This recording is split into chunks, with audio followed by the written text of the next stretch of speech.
নমস্কার বন্ধুরা, আজকের কবিতার নাম রামধনু ফুল। লেখা ও পাঠে গোপাল দাস।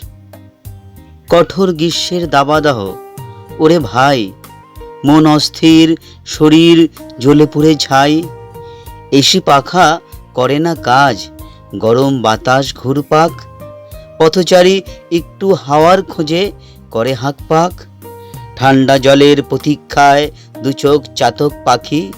গরমের জ্বালা আর নয়, এবার শীতকে ডাকি।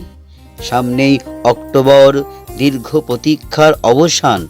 শীতের আগমন, চতুর্দিকে শীতল বাতাবরণ। শীত বস্ত্রের ভীষণ প্রয়োজন।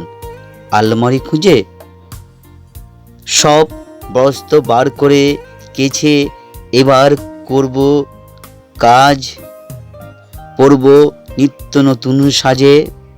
খেয়ে ঘুরে খুব মজা, ঘুমিয়ে ভীষণ সুখ।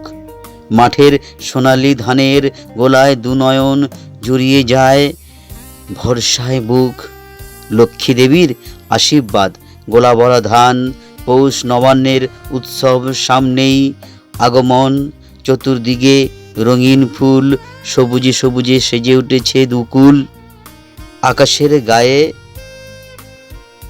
ওই দেখা যায় গোধূলি বেলায় ফুটেছে রামধনু ফুল। নমস্কার।